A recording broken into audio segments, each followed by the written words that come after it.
Good afternoon, Skales. Yo, welcome to the deep dive. It's such a pleasure to have you on. Thank you so much, man. I'm a huge fan of yours because I love rap music. I mean, there's a lot of things I want to talk to you about.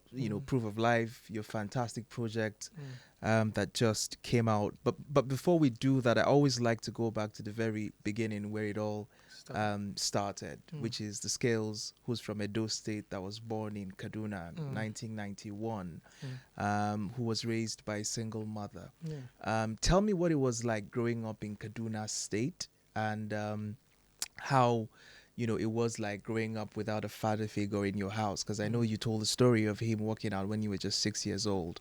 Mm. Tell me that story again, please. Yeah, man. I was born and raised by a single mom who was a teacher. She worked for the government. She was a civil servant for the government, and yeah, I pretty much went to school in Kaduna, like till like secondary school. Then I went to university also in in Jos. Then I also went to another university in Ibadan again. So it was a crazy journey. My mom had to do so many uh, job works. As a matter of fact, it's crazy because as recently I just checked. I was looking at my mom's document and I saw she was earning like 9,000, 10,000 naira. And that's crazy. Yeah. I'm like, wow, Yeah. these people are suffering, man. But yeah, but as she still put me through school with even that, she used to my influence to start making music was honestly my mom, because she used to sell cassettes, so CDs. So I was exposed to music. I didn't have any TV. As a matter of fact, I started watching TV when I became a teenager. You understand? Because Yeah. when I became a teenager and I go to people's house, that's Yeah. when I saw TV. Or in my own house, there was no TV, so we're managing like radio every time. That's all I had to get myself going. So that's how I got exposed to music. Then I mean, so people talk about the fact that when a father figure leaves the house, of a child, and there is this lasting impression, usually negative, that it has on the kids, especially if it's a male child. Did you have any kind of resentment towards your father, and how did that shape, your outlook and your worldview in life, especially with the challenges that you went on to face as an adult? Man, I would say, of course, man, no child should have their father be absent in their lives, because sometimes I sit down and just say, if I had a father figure, maybe there's some mistakes I wouldn't have made, Yeah. because I believe I made what I am right now is based off a lot of mistakes, but I had to learn because I was out there by myself, so I had to Yeah. learn from them. But my mom did a good job of, playing both roles. My mom was my father and my mother at the same I can time. imagine. So definitely, and she tried her best to put me through the right path. She did her best, because it's not easy. She's working Yeah. a lot of jobs, and she's still trying to make sure that I'm okay. And I won't lie, she had me go and stay with like a lot of her friends that was a complete family, so I could experience what a family Yeah. is like. So she did Yeah. her best, honestly. Yeah. I mean, from 2000, you started to string lyrics together and you Yeah. started to rap. I mean, you were Mm. just barely 10 years old at the Yeah, time. but I'm not a rapper, man. Yeah, there's something that I'm very worried about. I don't know Yeah. why. I just went to Wikipedia, but I'm working on it. I saw that they wrote rapper there. I'm like, but I'm not a rapper. I used to rap, yeah. Exactly. You 'Cause you understand? started out But as a rapper. Yeah. yeah, really, I didn't start out as a rapper. I was just that artist that I believe that I'm very talented. I could do everything, Yeah. So, but what worked for me at first was that rapping. And I believe it was because of that rap era. Yeah. So everybody was paying attention to just the rap, but I was a singer also. Yeah. You know. Yeah. I mean, I want to piggyback on that Kaduna Jos thing, because Mm. your trajectory is Kaduna Jos. And a lot of people do not realize that in the 90s, especially in the early 2000s, the hip hop culture in Kaduna and Jos, was so up there. People used to dress like rappers. Yeah. Hip hop was such a strong culture back in the day then. I'd just like you to help people understand what it was like growing up in that culture and how that shaped you. The KD boys and the Jos boys who like to go toe to toe Yeah. with the hip hop, because usually people think hip hop starts and ends in Lagos. Yeah. Meanwhile, the 1990s and the 2000s, there was a lot of hip hop culture in the streets of Kaduna, Yeah. in Barnawa, and of course in Jos. What was it like for you in that culture? Damn, you sound like you're from Kaduna. Do you know a lot about Kaduna? Well, I grew up in Kano, so Kano, okay. and used to come into Kaduna. Oh yeah, man. I mean, that's another thing. Like the culture of music. It's so sad that a lot of horrible things that's happened in the north now, so there's no security. But it was so fun because sometimes I used to just travel back just to experience that again. I remember like this is how the music started. I feel like the real music used to come from that place. Because people were not just doing it for the money. There was no money there. Yeah, So exactly. they was just doing it for passion. Yeah. Everybody just loved what they're doing. So, this kind, oh, hey, check out what I just created. Just hear it and be like, damn, this is amazing. It inspires you to want to go to the studio too and do your own. You get that kind of Yeah. thing. So it was just that kind of friendly environment for growth, Yeah. together. And I feel like that shaped me musically because I feel like there's nothing I can do musically right now apart from Yeah. maybe play instruments. But Yeah. when it comes to making music, I can make any kind of music anywhere in this world now. And that's really big up to the culture and how it used to be in Kaduna, in Kaduna and Jos, actually. Yeah. People, Yeah. musicians, they are really passionate about their music, and that really helped build a great foundation for me, honestly. I mean, talking about how well you knew how to do music, soon after you got signed by EME Records, and you became some sort of a national, if not international, celebrity.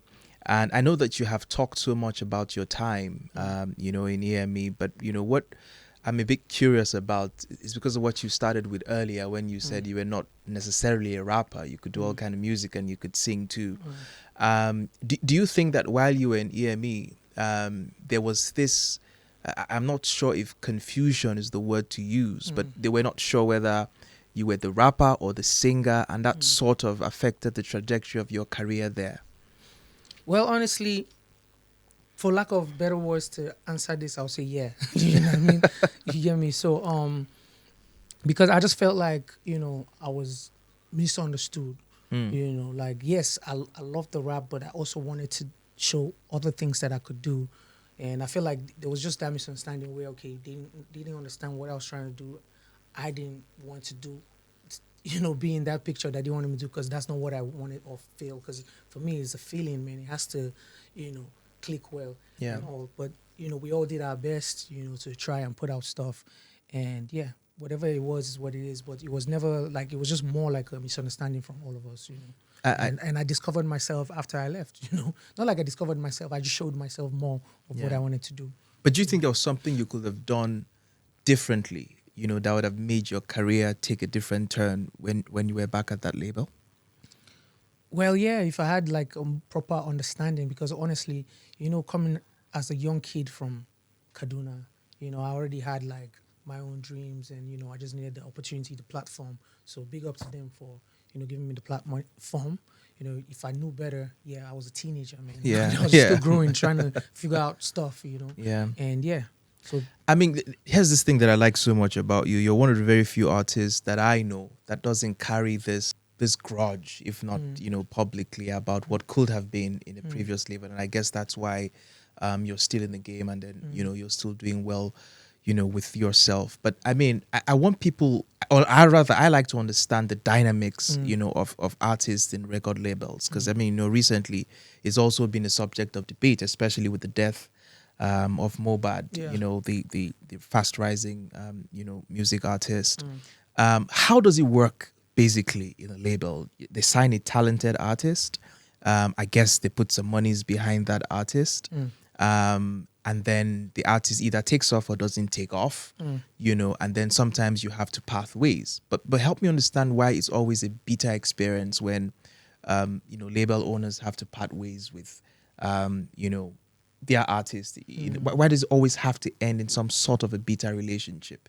Is it that, the contracts weren't clear in the beginning, or too much monies were invested, or communications weren't clear? Just how does it end up in such bad waters? For what I know for sure is I feel like everybody needs to have a proper understanding in black and white, which, and when I say black and white, on paper, to say, okay, hey, if you do this, if you mess up, I can walk away. You know what I mean? Yeah. Or, hey, if I invest in you and you don't give me the money, I can continue the contract. Yeah. I feel like those are clauses that needs to be there. So for me, when I'm asked this question, I always say, I don't even know why. You understand? But most importantly, I'll just say this, it's just like having a daughter, then one day she's going to get married, kind of thing. Yeah. It hurts. You know, you don't want to let her go. Yeah. Or I mean, if you're a horrible father, you'll be looking for how to destroy a relationship and that kind of thing. So, I mean, I feel like it's that because Yeah. some people get too attached, but really it's business, you know. So Yeah. it should be by the paper and by the book. And anybody Yeah. that goes against that, you should have a lawyer, man, you know, that will work on it. And any other extra, should I say extra judiciary, this thing that they want to do, like bullying and stuff, that's illegal. That's a crime, right? Yeah. So you could also sue for that. So True. I feel like more artists need to speak up. But when we say speak up, not that you not take advantage of what is happening now and be lying. Because Yeah. so I saw one other story. I don't want to talk about that story. Yeah. Where obviously they saw this mobile thing. The person now went to then the other people now wrote out contract and showed. Exactly. Like, bro, you signed this. Now you're looking for PT for people to come up and so. Then again, I would like I want to say like artists need to read their contracts properly or get people that understand this business more than they do to help them through. You know, because I won't lie, people are desperate. I was desperate at one point in time. Yeah, exactly. Because I was going to say that you were a teenager when you got into labor. So many teenagers coming from less privileged backgrounds, they can't afford lawyers and things like that. You don't have to afford lawyers. You have people that know the game, that know the business. And obviously reach out to them. Because most importantly, one thing that I'm grateful to God for was I was surrounded by people that understood the game. So before I make any move, I used to ask, hey, what do you think about this? Like even when I was going to sign TME, I remember the guy I was with, the guy that was helping me out, supporting me. I showed him, and he went through like the whole idea, what they were trying to do with me and all that kind of. I was like, yeah, this is cool, this is a good thing, And so it's good to always surround yourself with people that know the business. If you cannot afford a lawyer, there's always a way you can find a way. There's Google. Google can be your lawyer, and you can carry that statement, put it and check. Those things. Yeah. I mean, before we talk about Proof of Life, your latest project, I'm sorry I have to put you on the spot, for a little bit, because the music industry now is being under a lot of scrutiny, right? There's this too much talk of, gangsterism, thuggery, cultism, drugs, and all of that in the music industry. Do you think really and truly that it's part and parcel of the entire package? The cultism and music has to go hand in hand. The drugs and music have to go hand in hand. The illegal money, what they call black money or the Yahoo money, that the music industry can't do without these things. And, if you think that we can't, how do we make progress? And if you think that we can do without the influence of these factors in our music industry, how do you think we begin to make headway and start to move away from that in such a way that lives don't get lost, in the near future? Because it will start to heat up and things could go south. Man, this question I have to be very careful in answering this question, bro. What I would say for sure is, I don't feel like there's any business in this world that's clean, that there's no one bad money involved. But for lack of better understanding, even to my own self, because the way I roll, I don't have no gangsters around me. I don't have no cultists around me. I don't have none of these kind of things around me. I don't even know Pretty obvious. But nobody can tell how whether any money is Yahoo or not. Yeah, what I mean? Money is money. Investment is investment. If somebody has money and they can invest in me, bro, I would be open because I guess it's their money. I don't know how they got it. That's their business. My own is as long as you can put it in my career, we do the right thing and bring it out. But honestly, I feel like it's time for even the government to be smart enough to say, okay, this is time for us to look into this. Because I won't lie to you, what is really holding this country, making this country look nice out there is entertainment, man. Yeah. If not for the music, or sports or something. Yeah. I'm telling you, Nigeria, I don't know. You get me? Yeah. But if I was the government, this is time to look into this thing. This is time to create avenues where you give loans to artists to make things happen. So that way now you avoid all these fights for, any gangster awards. But I'm trying to be careful in answering this question. I get it. Because I really, most of the things, I don't even know who's the gangster, who's the cultist. I hear about it, but I don't know who in particular. Yeah. You get me? Yeah. But all I could say is, what every artist is looking for is money to invest in their career. Yeah. And if the government can make this happen, it would be such a beautiful thing, and there'll be better ways to avoid all the violence or getting into the wrong deals and all, because nobody wants to invest and not make their money back. Sure. Because nobody wants to agree that business is not always 100% guaranteed that you'll be successful. Sometimes, True. it might not be successful. True. So I speak about drugs, why I raised it up because of your an illegal money, because of your latest experience. with the FCC. I mean, that was very, Yeah. very public. They broke into your house, and I, Yeah. for one, I've been quite vociferous against the illegality of how many of your operations are being Yeah. carried out. It makes absolutely no sense why you Yeah. should break up into a family man's house and stuff. But what was that experience like for you? I know that at the heat of the moment you were tweeting, and at some point, you got calls for you to shut up and stop tweeting about it. But I just like to know how you felt being violated by agencies of government that are supposed to actually look after and protect you, and how that made you feel, how vulnerable, that made you feel, and what kind of society, because usually, artists, entertainers like you don't like to play politics. You don't like to, comment on socio-political issues. But here you are now being, subject of oppression from these same organizations and institutions of government. So start by telling me how that violation made you feel, and if you think that artists now should begin to lend their voices to social causes that will shape our society to the benefit of every one of us. Yeah, man. I won't lie, I'm traumatized, man. Every day of my life, as I'm sleeping at home, I'm always like scared because the scenario was really a horrible one. Imagine being woken up with a stick and people with guns.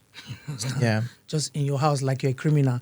First of all, I thought it was robbery, but then again, and my child was there, My child even burst her lip because while the thing was happening, her mom mistakenly, because she was shivering, she was scared, how can people with guns pull up to your house? They claim they pressed the bell.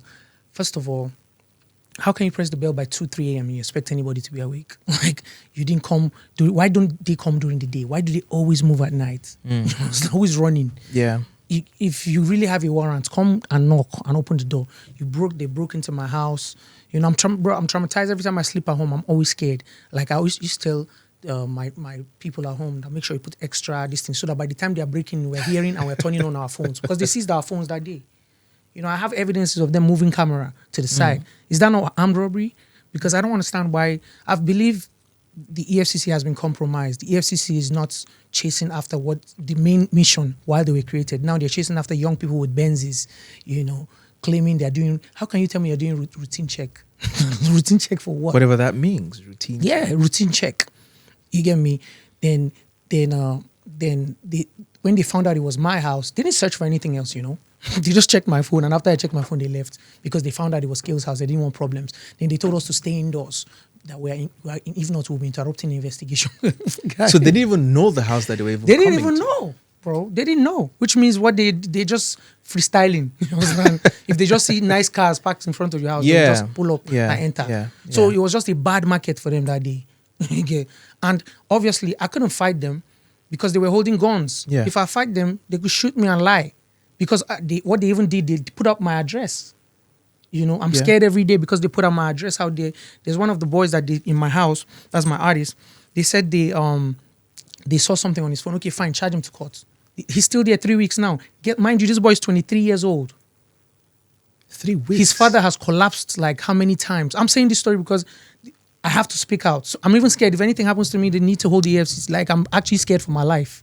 You get me? I feel like they're cooking something, waiting to me. I just don't know how we. I don't know why I use that F word, but No, I mean it's fine. I mean, I just don't know how we get to this point where that's why I'm speaking out. this illegality I am just bad continues. market for them because I am going to talk. I'm going to keep talking. 3 weeks. 3 weeks. They hasn't hold a been young charged to kid. court. They've released everybody, that they arrested with him. He hasn't been charged to court. His father has collapsed so many times. His mother too has high blood pressure. So if they die, EFCC has to be held responsible because this is just a kid. I'm sure all these men of the EFCC have children. Now they're using him against me. They're using him against me because of my tweets. They're saying this.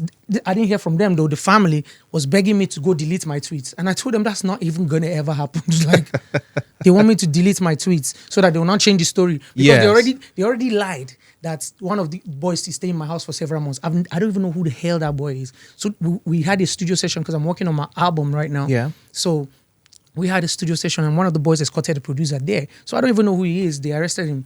It's only Jody I know because Jody is my artist. I have a contract with him. Yeah. You get. Yeah. So whatever he did or that's their business. But they don't have anything tangible against him.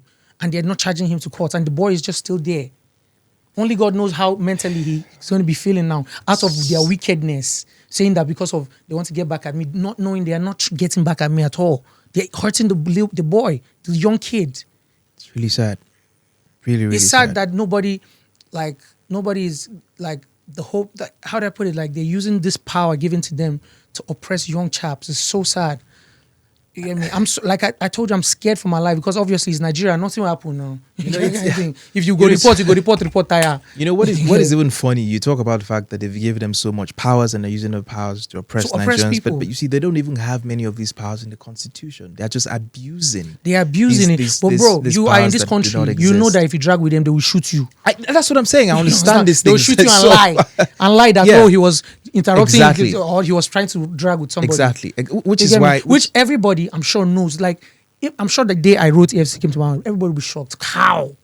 Bro. Exactly. For as long as I've been in this game, I'll not use one small fraud to ruin my whole reputation. You know, am I stupid? Like, which is why I said I think that a lot more celebrities need to start lending their voices to social causes. The thing is, these celebrities will not. They only do it when it's time to get clout. So that's the problem, because if we don't lend our voices to these causes, who knows when it's going to be our own turn? Do you understand? And things like that. I hope that the boy is released in good time, and I hope that those in higher authority stepping and whip them in line. The only way is if people like you use your platform to talk. No one should be scared, really, for living their normal lives. Normal life, imagine. No one should be scared for doing that. The country is already hard enough. Yeah. And you're still stressing people on top, especially young kids, because young kids are getting smarter now, knowing the power of social media and using it to get, wealth and stuff, like legally. Because there's things you could do to make money online legally. Yeah. Apart from music, there's skits makers making money off just skits. You get me? Yeah. Come on, man. May I sad? Because we're pressed for time, let's quickly talk about Proof of Life, your latest, project. Tell me, start by telling me what inspired the title Proof of Life. When I looked at the cover and I saw the title, it suggested to me to say that, hey guys, Skales is still here, doing what he knows how to do best. Y'all better watch me out. But I'd like to hear from you what inspired that title and what people can expect from the music, in that particular body of work that you've just put out. Yeah, Proof of Life, as the name goes, man. Proof of Life. I'm still here, this is over like a decade and I'm still here in the game. It's been a roller coaster journey, but that's how life is. Life is not direct. It has to be like that. And I'm a better human being now. I'm a father now. I have a better experience. I believe I'm smarter now. I believe the experiences have made me a wise man. I don't know, but yeah, I believe so. And so that's hence the title, Proof of Life. Yeah. So what kind of songs I hear there? Tell me about the kind of songs that you have in the album. Is it hip hop, rap? Is it a mixture of both? What are we to look out for in it? Man, I've been saying I'm not a rapper, so most importantly, it's storytelling. But storytelling that you could groove to. I have a song called As I Wake Up. I believe is motivational. It's just positive energy, just building up positive energy in everybody. That's the whole idea, because I believe I'm a happy person. I do my best to stay happy. And my life is not 100%, but I'm grateful to God that I'm not where I used to be. So, and that way, I believe everybody can relate to that, because everybody's going through one thing or the other. Yeah. Not everybody is where they want to be. So, but there's progress, you get me? And even if there's no progress, there's hope, because you have life, you get me? Yeah. So that's the whole idea of this Proof of Life, just to spark up motivation. So I believe if you wake up every morning, just play it. Yeah. And it's like worship, man, just play it and you feel good. You'll be motivated for the day. So are you going to be touring soon to promote the music? Yes, man, definitely. I'll be touring, maybe not this year because this year's over. So, but let's say from February, definitely. And I'm also working on, this is an EP, so I'm working on my album. So, and I'm just grateful to God for the space that I'm in now. I'm grateful to God for all the successes and my achievements. Yeah. Yeah, I hope that we can extract every juice from you, because when you when this music blows and it gets so big, Yeah. you'll be touring Europe and it'll be difficult to get a glimpse of you. So I'm I'm, I'm hoping always I'm always available, man. I'm hoping you're going to do a lot of tours, Mm. locally, across the country, so people can Definitely, get a feel, definitely. of Scales. But what do you want to get out of this particular album? And I ask this because, do you want to prove a point, or do you just want to make people feel good, about music? What is it in for you in this particular body of work? Man, it's everything, man. Proving points, proving that, and most importantly, making people feel good, because that's why I make music. I make music to inspire people, to make Yeah. people, to give people a soundtrack to their lives, or a theme music. You get me? So that's why I make music. So it's everything for me. It's proving points. As a matter of fact, sometimes I feel like I don't have to prove any points. You know what I Yeah, mean? yeah. But yeah, as it goes, like is a new generation every single time. So you Yeah. have to Yeah. keep doing what you do and proving to them that you're still here, you know. But yeah, most importantly, I just want people to be blessed by my music. I think this is a fabulous place to draw the curtain of our conversation. I know you're a busy man; you need to catch a billion and one things. But I mean, it was a pleasure having you I appreciate it. on this show. I was inspired myself, and I Yeah. wish you the best. In all you do, and I really do know that you're destined, for the top. Thank you so much, man. I Thank you appreciate for it. doing Man. this. Thank you for having me.